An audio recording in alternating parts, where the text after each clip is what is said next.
Tommy Del Giorno has been in hiding for 7 years. Tommy was a mafia capo in the Philadelphia crime family. It had big problems. Everybody was shooting each other.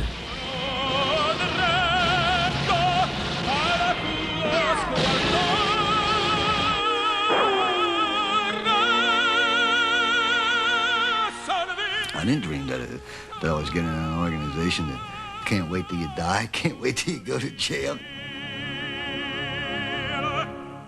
What the hell? Jesus Christ almighty.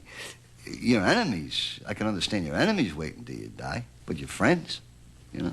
If you got to worry about your friends praying that you die and your enemies are praying when you die, you ain't got nobody praying you live. Little Nicky Scarfo, 5'5", seized command. Scarfo saw himself as a combination of Al Capone and Jesse James, and he turned out to be the loosest cannon in mob history. One day he showed me a paper where this guy killed 35 people, serial killer. And he's fascinated with how this guy gets away with 35 murders. I've been with criminals all my life, or guys that committed crimes all my life. I've never, thousands of guys, never heard one of them ever bring up a conversation about a serial killer. This guy talks about serial killers like you would talk about a guy that invented some kind of serum. Look at this, ain't this a good thing? The guy invented this, you won't catch cold no more. Not him, he invented, look how this guy gets away with these serial murders. Then he turns around one day and tells me he went horseback riding. He run this horse all of a sudden decided to get him and run him into the tree limb. He thinks the horse planned it. I mean, I don't understand. I can't say that. What do you think, the horse planned it? Because he'll wind up whacking me. I just say to myself, this guy's nuts. So what do you think he does to the horse? Because the horse makes him go into the tree limb, he pushed him off a cliff. To fill his riddled ranks, Scarfo swore in dozens of new young guys. IQ didn't count. Loyalty did. Tommy Del could only watch as Little Nicky built the gang that couldn't think straight. That's another joke. You read the paper, they run Philadelphia. They didn't know where the half of Philadelphia was. One day I said to the kid, go up to Northeast to see this guy at Armingo Avenue. He's a mob guy I'm talking to. Where's it at? Where's it at? You're over here 30 years. You don't know where Armingo Avenue is? You go 95, you get off. It says big sign, Armingo Avenue. You get off right there's a diner and that's it. You've never been to the Northeast? In 30 years, you've never been to the Northeast? No. No. Okay, good. How can you run a city if you can't find it? Oh, we got another, for instance, the three guys, they whack a guy, they put him in the back of the car, in the trunk. They're driving over the Walt Whitman Bridge, they're going to dump him in Jersey. They pull into the exact change lane. Guy turns around, he says to Wayne, you got change? So I ain't got no change. He said, well, how am I supposed to get through? I ain't got no change. So, Wayne said, you're driving, for Christ's sake. You go to this lane, you're supposed to know if you got change or not. Now they ain't got no change, they got a dead body in the trunk. Despite the fiascos, Little Nicky saw himself as a superstar. He paraded around in platform shoes and studied the newspapers daily, looking for his name. He had a mansion and a yacht in Florida, and he was always calling Del Giorno and the gang down to remind himself that he was the big boss. You're on a boat, you got on the boat, you drove 3 hours to Turnberry Island, you ate a hamburger, you drove 3 hours back. It didn't matter whether the sun was shining and the rain was there. He wanted to sit on the boat like Captain Noah or somebody. You're supposed to be running a city. There's 20 guys on a boat riding around in Florida. Who's running what city? There's nobody home. The Scarfo gang was the most disorganized, organized crime family in the country. They didn't control trucking or garbage or construction like the New York Mafia. Scarfo was too busy trying to become a celebrity. This organization's supposed to be a secret. You don't walk into places with 50 guys. Nobody works. Everybody's got Rolex watches. Everybody's got new cars, and nobody's got a job. Is that a secret? I mean, for Christ's sake. 10 Italians eating dinner with Rolex watches. Nobody got a job. You're in Florida. You all live in Philly. You're not the mob? Well, who are you? Sons of Italy? Tommy Del himself had to do some of the work. But as usual, there were glitches. So we're in the alley. It's a nice night out. There's got to be 50 people out on the street. We bought masks, okay? We never tried them on, Nazi. First, I was giving the mask. The mask can't get them over our heads. He bought kids' masks. That was the end of the mask, so we threw the mask down. Now we're in the alley. We got the guns. There's people all over. The guy's standing there. What are we going to do? We ain't got masks. We're from the neighborhood. I got a restaurant 1 block down the street. We got to do it. So we went out, bang, bang, bang. We whacked the guy. See, it was okay to have a doo-wop. And I love music. I mean, I sang in high school. I mean, we had like a serious recording group. 4 Directions. I used to call it the 4 Erections.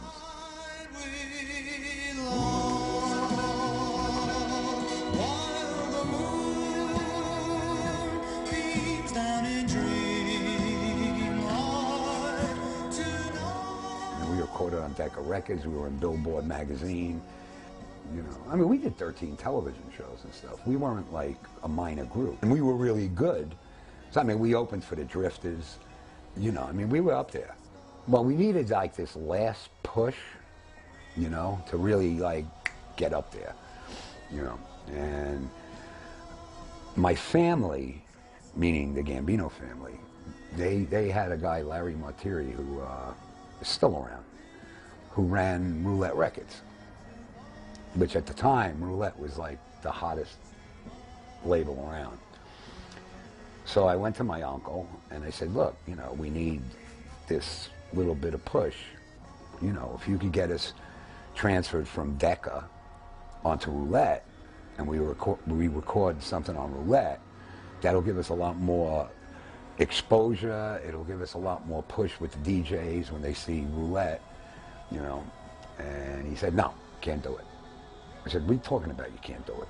I said, 1 phone call, you could do it. And he said, no. He says, I don't want you in that business no more. He says, that business is all drunks and drug users and womenizers. I don't want you in that business. So, okay, great. It's okay to blow somebody up in a car, but it's not all right to sing. I like you very much, and you got away with murder from me. But I always felt one day you'll turn and you'll be a fucking man with me. Because I respected you and made a fucking man out of you all over Florida. I figured one day you'll come to your senses. Tommy A. invited Joe to a Miami Beach hotel for a poolside sit-down.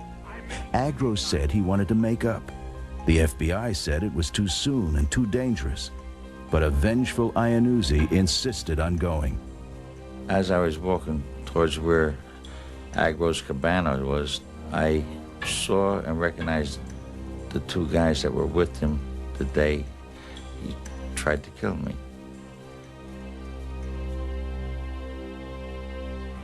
So I kind of shivered, you know, I stopped in my tracks. I got scared. I mean, I was really shitting my pants, I'll be honest with you.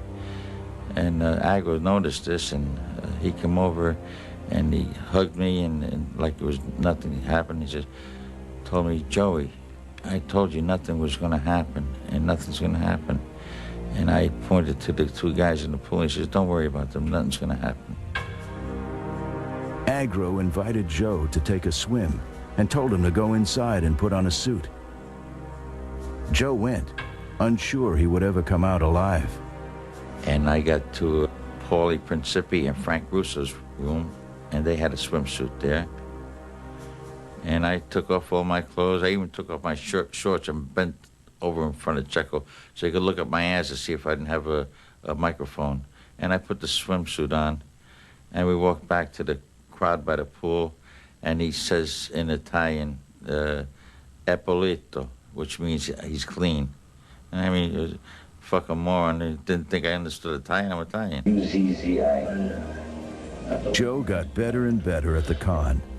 With a surveillance camera in his club office, he nailed a dozen hoods, and even a local police chief accepting a payoff.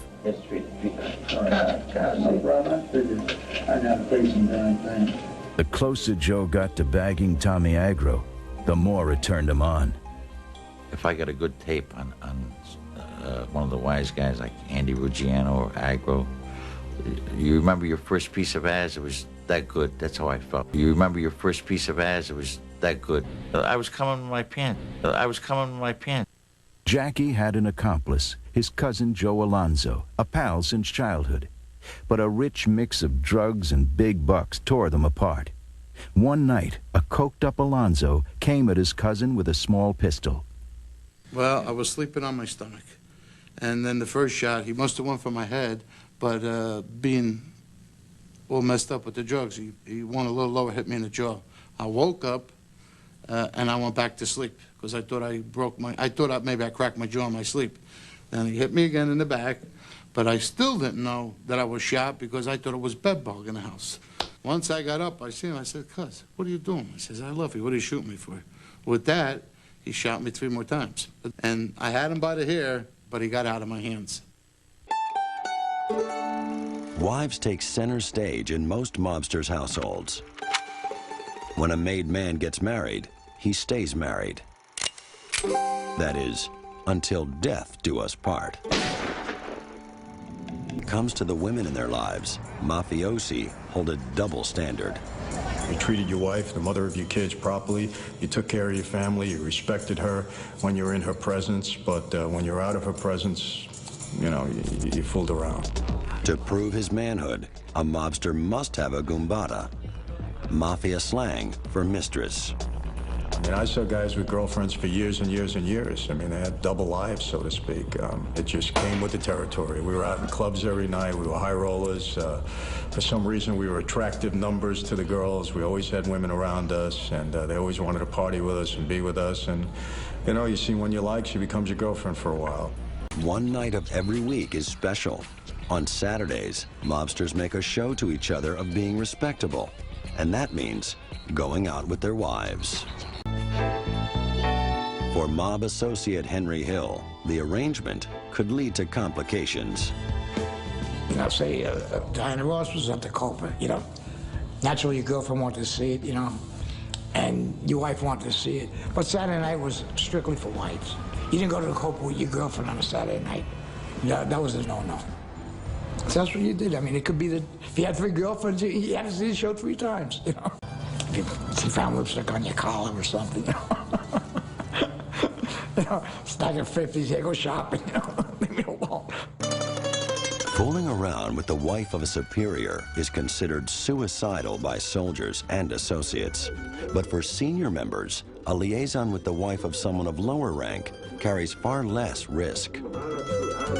I remember a wiretap we had, and you hear one guy say to another guy, "I want you to go to such and such a place. Call me when you're leaving." Okay? About 20 minutes later, the guy gets a call and he says, "I'm on my way out the door." He says, "Okay, now it should take you about 4 hours to get, you know, 2 hours down and 2 hours back." He says, "Yeah, I'll let you know when I get down there," and I'm heading back. So about 15 minutes later, there's a call to the guy's apartment, and you hear the guy say to the wife, "Did he leave?" And she says, "Yeah." He says, "I'll be right over. Don't even put any underwear on. Don't even put any underwear on. Don't even put any underwear on." So the rules are broken quite a bit.